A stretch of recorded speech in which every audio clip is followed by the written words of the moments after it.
in listen-only mode. Hi everyone, and welcome to today's webinar, Scaling Up: How to Use the ColorCards apps to help students progress with sequencing-based skills. My name is Rebecca Bright and I'm pleased to help you with your webinar today. A couple of housekeeping things to get started. Please note this webinar is being recorded and you'll be able to access a copy of it in a couple of days. The webinar is in listen-only mode, so if you have any questions, I kindly ask that you post them in the chat box, in the question box rather, on your GoToWebinar control panel, and we'll do our best to answer them.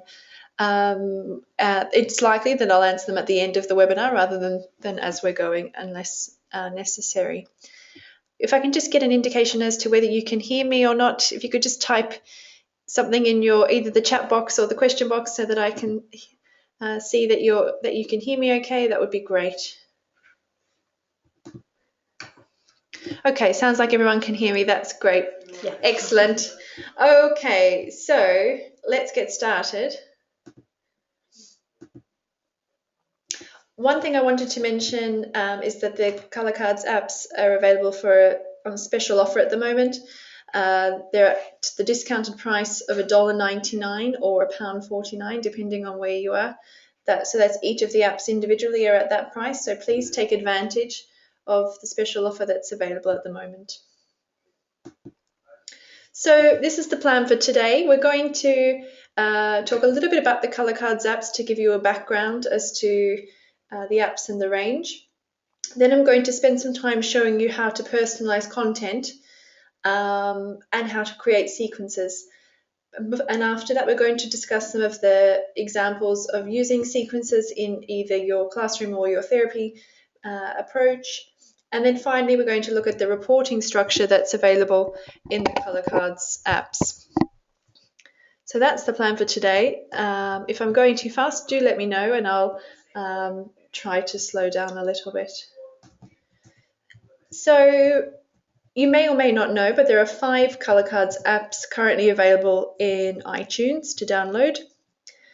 And if you've used the ColorCards boxes before, these titles may well be very familiar to you. Everyday Objects, What Can You See? And then there are 3 sequencing-based apps: Basic Sequences, 4-step sequences, and 6 and 8-step sequences. So altogether there are 5 apps, and they certainly reflect the aims and the objectives of the box, but enable us to take it one step further using a dynamic app approach. A couple of things that are common across all 5 apps is that they've been designed for use with a caseload or in a classroom. So they're designed to be used as a tool by teachers, speech and language therapists, but they can also be used at home by parents with just the one child. That's absolutely fine. They're also very much a great tool to be used alongside your existing ColorCards box sets, and there's lots of ways that you could use both together. Right, so as I said, we're going to jump straight into having a look as to how the apps work.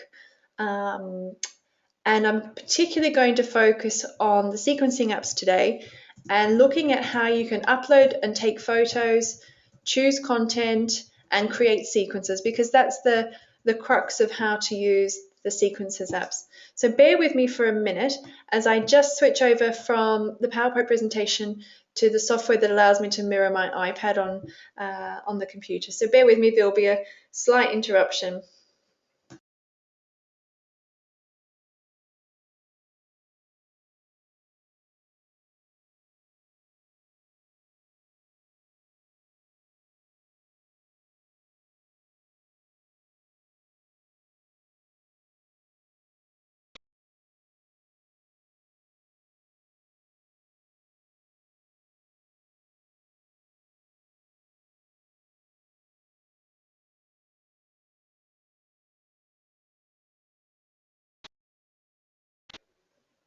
Bear with me, sorry, the software closed down after I started it up, so we're a little slower than usual. That's the joy of having a technology webinar, as I'm sure many of you will appreciate. So it's going to open all my windows one by one. Okay.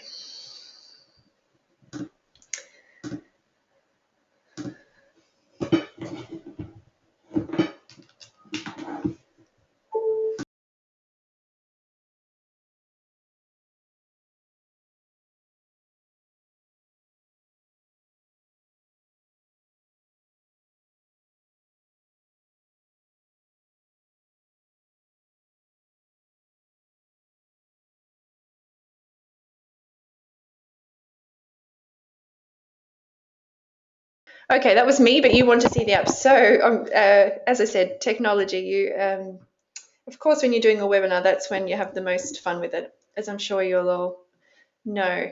So, we're going to look at two of the ColorCards apps in the sequencing range. I'm going to start with showing you basic sequences, and this is how it looks when you load it up for the first time. You have the option to choose 4 different games or activities that are available: ordering, predicting, describing, and the view cards option. You've also got on the main screen in the top left corner space to put a photo of your student or client using the app.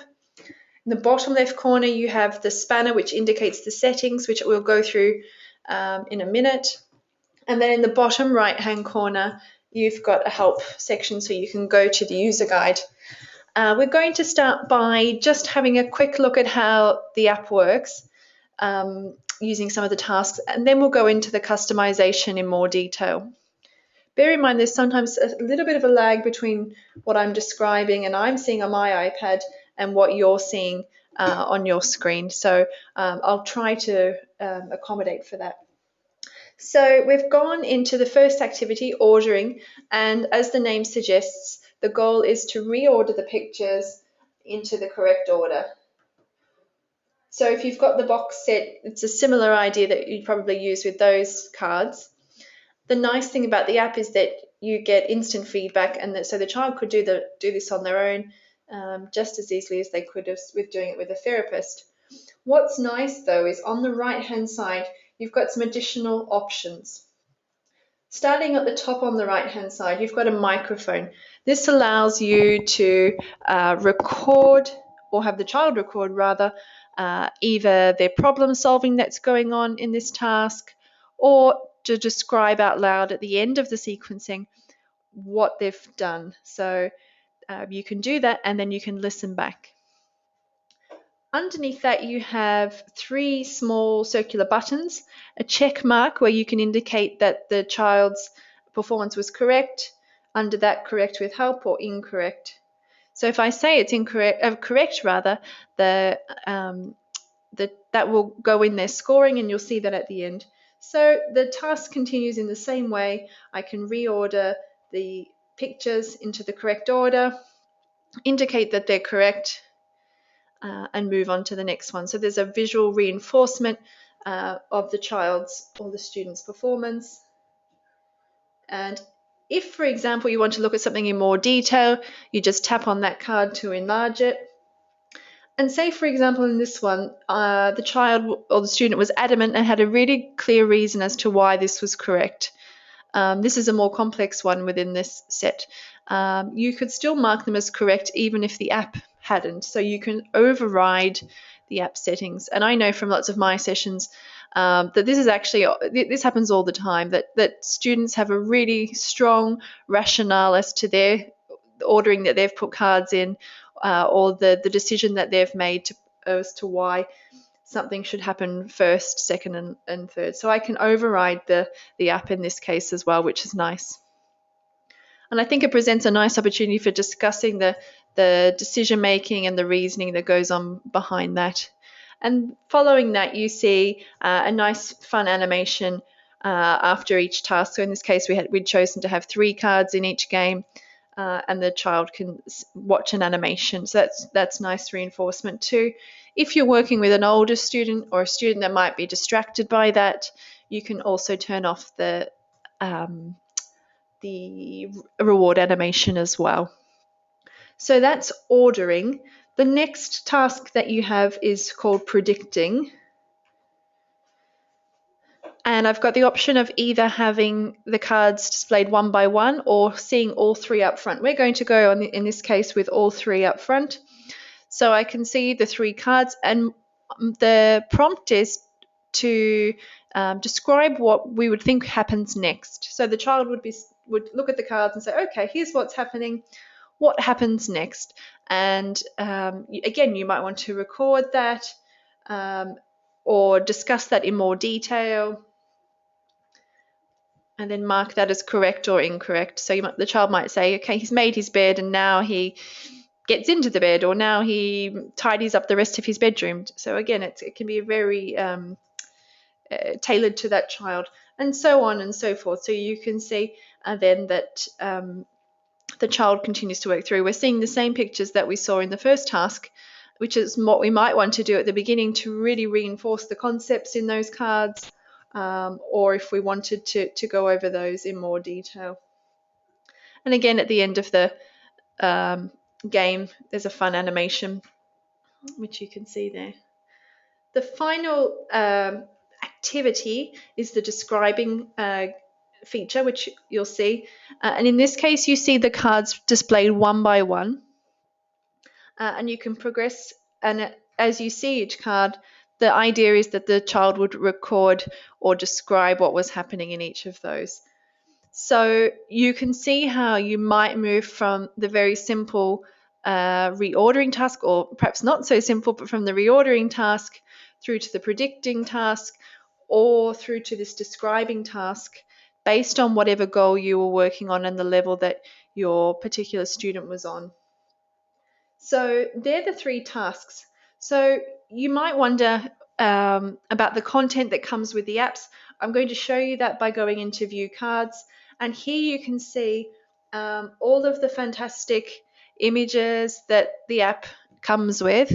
And they'll be very familiar to you if you've used the original box sets as well. So you've got a whole range of cards, and as I mentioned at the beginning, there are three different sequences apps: basic, 4-step, and 6 and 8-step. So by the time you get to 6 and 8-step sequences, the images are much more complex, and as you can imagine, the sequences are also more challenging for people to reorder or to answer questions in regards to. So that's how the app works. I'm going to show you next how to create your own content and sequences, and then we'll look a little bit at the reporting functions. So if I wanted to create my own content, I go into settings, and then what I need to do is I'm going to, in this case, add or edit a sequence. I'm going to add a sequence by going to manage sequence and then tapping on the plus sign in the heading. And you can see there's space in basic sequences for 3. But if you were using the 6 and 8-step app, for example, you would see 8 spaces available to add images.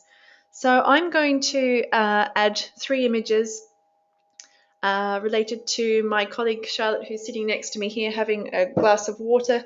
So we're going to use a real life example. I'm going to tap on the plus sign, and she's going to do 3 different steps. So we're going to start with her sitting with the cup of water. There she is. Okay, so we can use that photo. The next one, she's going to drink the water. Oops, not the gallery, from the camera. Okay.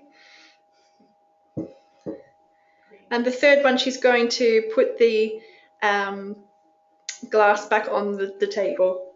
I'm also giving her these cues so she knows what she needs to do. Okay, there we go.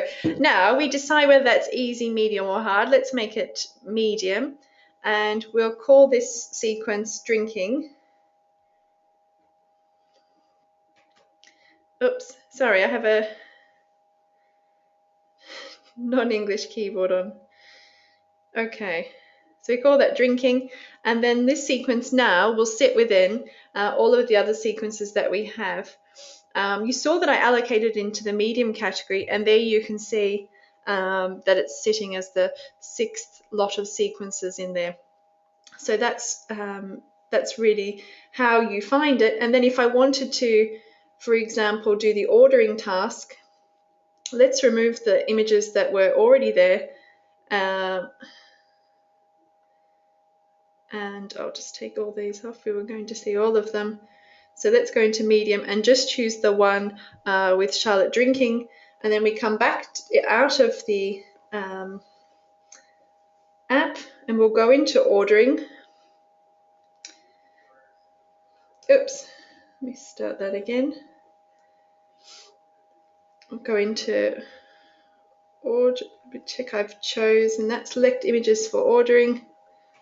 Let's make sure it knows we chose that.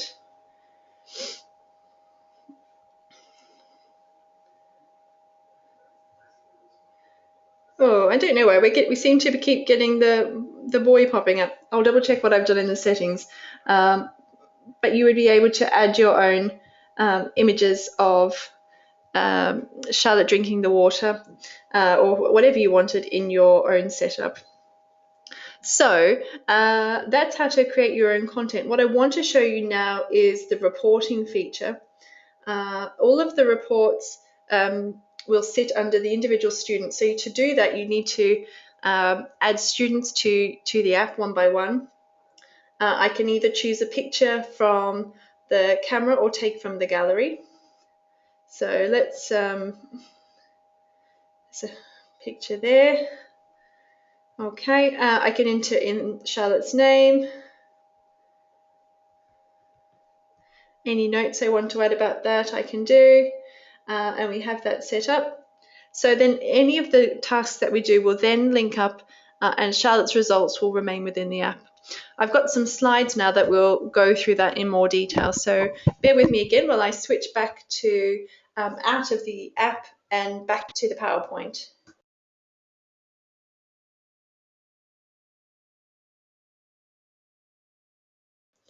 Okay, so bear with me a second. I'm actually going to switch forward a little bit and then come back. So here are here's the reporting in the app. This is an example set up for a student named Bella, and we can see her success and her accuracy across 3 sessions.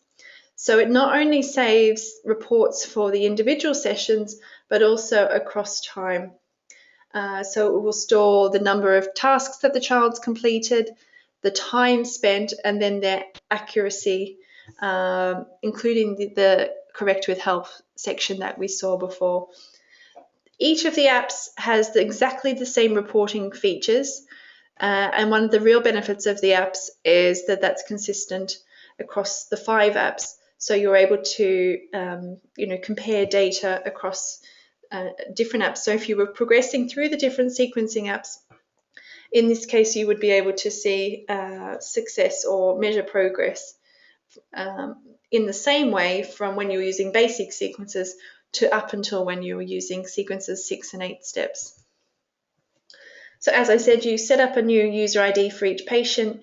You can personalize and annotate those notes and review each person's notes individually. So I could have multiple students and just change that each time I use the app.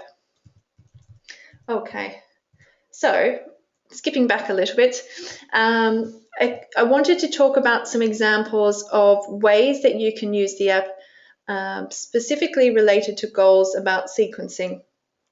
And at this point, I wanted to signpost you to a lovely resource available on the ColorCards website, which is some nice intervention plan templates and examples that they've set up. And here's one of them, which particularly looks at how a student will use the sequences 6 and 8 step app. So the example here is a student who finds it hard to order ideas, remembering, understanding what he reads, as well as writing and spelling. So the intervention plan set up for him was that he would use the app, 6 and 8 sequences, and that he'd work on that twice for 20 minutes each week with Mr. Barrett for 8 weeks, with the intended outcomes of being able to order and describe a sequence of 6 events using sequencing words, and to independently record and write 3 sentences to describe the sequence. So that was the plan in December. That was reviewed in February, and the description was that, with familiar activities of him cooking, for example, he was reliably able to order up to 6 steps, but needed visual reminders, and that he really loved using the voice recorder function. And therefore, his therapist or his teacher was able to formulate the next steps to make that more complex, and really capitalized on the recording feature to record sentences, so he doesn't have to rely on an adult for prompts. So how can we work on sequences? What are some of the opportunities perhaps to do this? I mean, the obvious thing, and the example that you saw now with Charlotte, was using everyday tasks. And I think that's where the app comes into its own over more traditional approaches, is that you can take photos on the spot without a lot of preparation time for things that the child or the student is doing every day.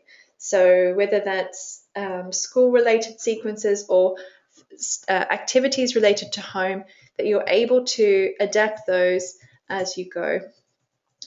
There's also the opportunity to work on sequencing skills based on stories. So it might be visual sequencing of a simple story, whether that be a simple 4 steps, beginning, middle, and end. Well, that's a 3-step, but you know what I mean. You can adjust sequences that way. They could be more curriculum based. So, for example, if you're working on the life cycle of plants, you could easily take photos for each of the 4 steps and have the child rearrange those or predict what would happen next. And another nice opportunity to work on sequences is what's wrong. So putting sequences in the incorrect order and having the child describe why that's wrong. So I think the app offers both structure but flexibility to be able to adapt to specific goals that you might have.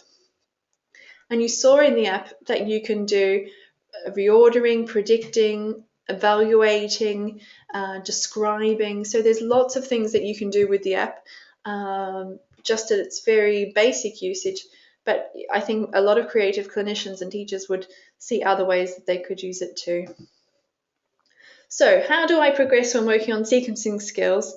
Well, for me, this isn't necessarily a list in a specific order, but more the things that I would be thinking about when I was addressing a client's sequencing skills and thinking about what they could do.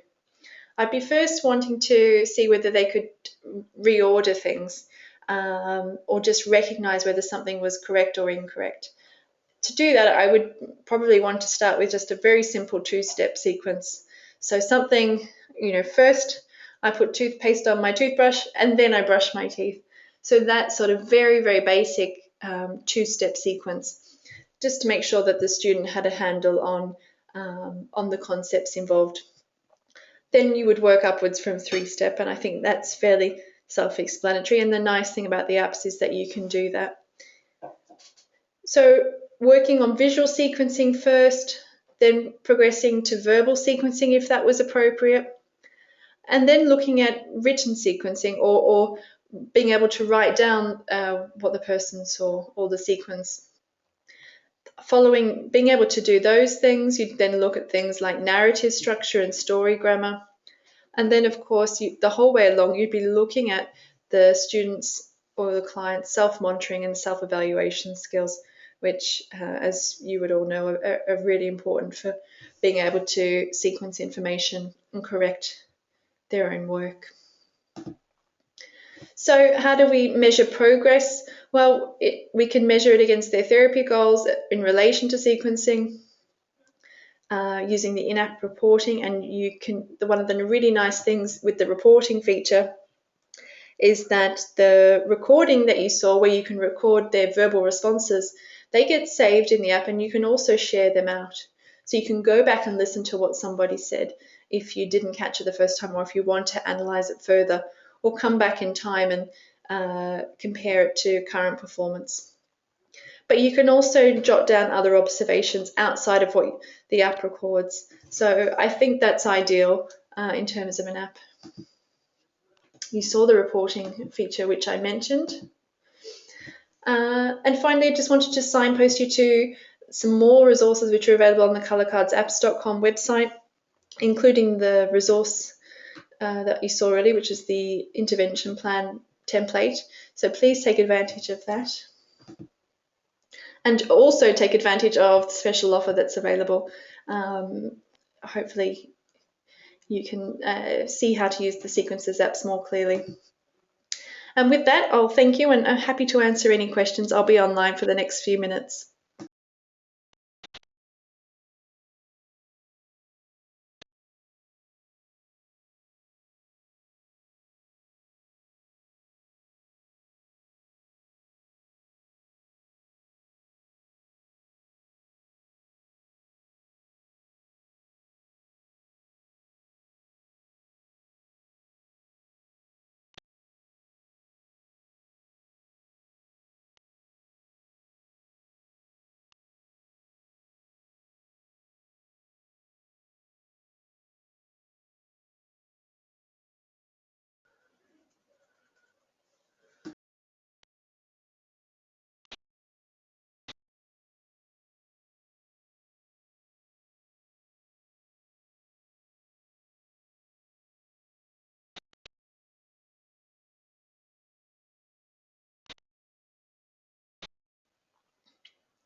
So if there aren't any other questions, I'll wish you all good luck in trying out the ColorCards apps and look forward to seeing you at the next webinar.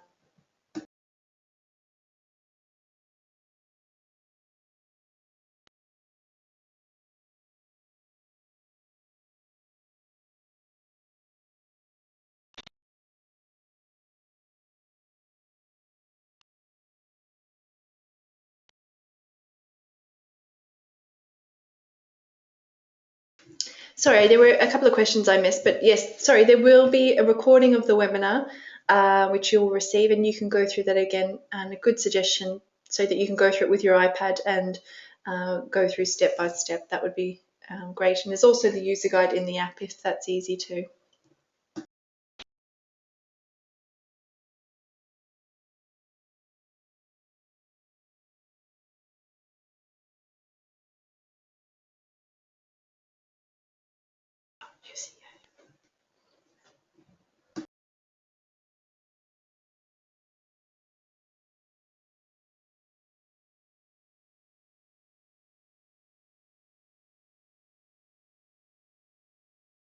Okay, it looks like there's no further questions. Thanks everybody, and we'll see you at the next webinar.